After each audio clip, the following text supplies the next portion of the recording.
पहली चीज बाबा ने कहा मर्यादा की लकीर के अंदर। मर्यादा किसको कहते हैं? लक्ष्मण रेखा। मर्यादा क्या है? लक्ष्मण रेखा। हर एक की एक लक्ष्मण रेखा है।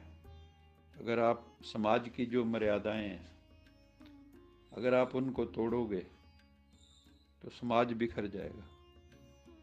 जैसे शादी है, शादी के कुछ नियम है, अगर उन मर्यादाओं को आप तोड़ोगे तो क्या होगा? समाज बिखर जाएगा। हर रिश्ते की भी मर्यादा है।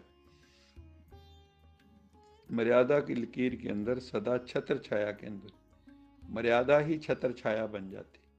और भगवान ने हमें जो नियम बताए, श्रीमत दी है, वो सब मर्यादा है। उसके भीतर रहेंगे तो हम खुश रहेंगे, माया जीत बन जाएंगे, 5 विकारों को जीत लेंगे, वो विजयी बन जाएंगे। फिर आपकी जीत हो जाएगी, विनर बन जाओगे। बाप की याद ही छत्र छाया है। भगवान की याद क्या है? छत्र छाया। छत्र छाया देखी है? बड़े बड़े राजाओं के छत्र होते हैं, ऊपर जहाँ रथ चलता है ऊपर छत्र होता है। तो ऐसे ही भगवान की छतरी के नीचे आ जाना है, तो फिर कितने भी तूफान आते रहें भगवान रक्षा करता है। तो वो कौन सी छत्र छाया? बाबा ने कहा कि मेरी याद। अगर तुम मेरी याद में हो तो तुम्हारी रक्षा होगी, क्योंकि तुम छत्र छाया के नीचे हो, पिरामिड के भीतर हो। जितना याद में रहते हैं उतना साथ का अनुभव होता है। जितना आप बाबा की याद में रहते हैं, दिल से याद करते हैं, उतना हमें क्या लगेगा? भगवान मेरा साथ है, मेरे अंग संग है। हर क्षण उसकी अनुभूति होगी। आप ऊर्जा से भरे रहेंगे, कभी थकेंगे नहीं, आनंद मौज में रहेंगे, शक्ति का अनुभव करेंगे।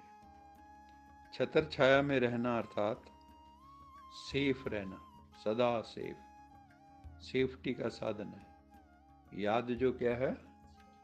सेफ्टी का साधन है।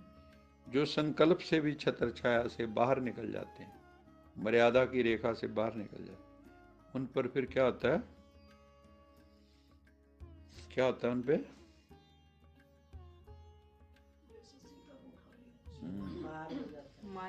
उनको फिर रावण उठा के ले जाता है। अगर लक्ष्मण रेखा का उल्लंघन करोगे, मर्यादा की रेखा का उल्लंघन करोगे, तो माया रूपी रावण आपको अपहरण कर लेगा आपको। फिर आप जो है चाहे रोज चिल्लाओ, कुछ करो, फिर धीरे धीरे आपकी बुद्धि में माया आ जाएगी। छत्र छाया के नीचे मर्यादा की लकीर के अंदर रहने से किसी की हिम्मत नहीं अंदर आने की। लेकिन यदि लकीर से बाहर निकले तो माया है ही होशियार। माया बड़ी होशियार है, चालाक है। इसलिए साथ के अनुभव से, बाबा के साथ के अनुभव से ही माया जीत बन सकते हो। राम के साथ से ही रावण को मार सकते हो, और कोई तरीका नहीं है। अशरीरी बनने का अभ्यास ही समाप्ति के समय को समीप लाने का आधार है। ये जो है ना, इसका अभ्यास हम लोग कम करते हैं। अशरीरी अवस्था, अशरीरी अवस्था हमारी होती है परम धाम में। जब हम परम धाम में हैं तो तुम्हारे पास ये शरीर नहीं है, वहाँ बिंदु रूप में सभी आत्मा। तो बाबा कहते हैं तुम चलते फिरते उठते बैठते भी राजा जनक की तरह अशरीरी अवस्था, विदेही अवस्था का अनुभव करो। बीच बीच में सोचो, आत्मा को बाहर निकाल लो, आत्मा को, बिंदु को बाहर निकालो। कई बार तारा टूटा नहीं देखते आप ऊपर से नीचे, ऐसे ही आत्मा तारे की तरह। तो अपना जो है उसको शरीर से अलग करने का बिंदु को अभ्यास करो तो अशरीरी स्थिति हो जाएगी। और अगर उसमें आप 1 मिनट भी ठहर गए, सिर्फ 1 मिनट बहुत लंबा बता रहा हूँ, तो आपके अंदर एकदम जब आत्मा शरीर में महसूस करोगे तो आपको लगेगा मेरे बड़ी शक्ति है। क्योंकि इस शरीर के द्वारा हमारी शक्ति बहुत वेस्ट होती है। कुछ शक्ति आंखों से जा रही है, बोलने से जा रही, कानों से जा रही, खींच से जा रही, क्रोध से जा रही। सारा दिन शक्ति का वेस्टेज ही वेस्टेज है। हमारी कंपनी घाटे में चल रही है। ये जो कंपनी है उतनी हमारी कमाई नहीं होती।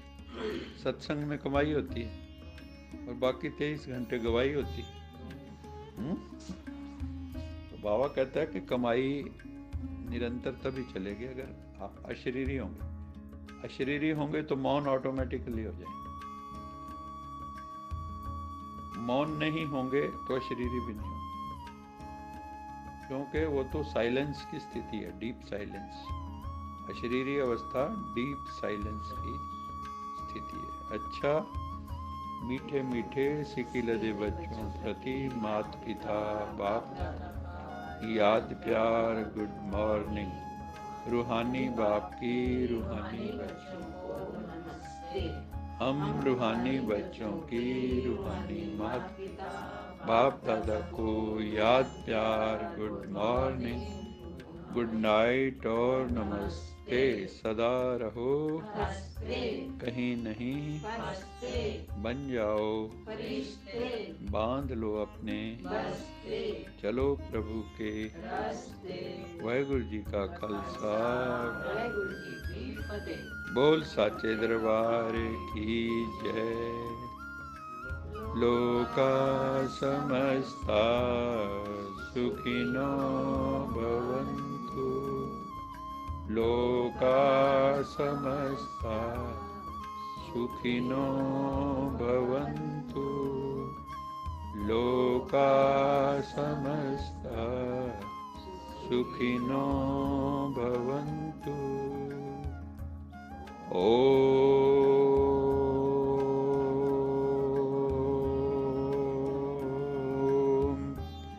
शांति शांति शांति।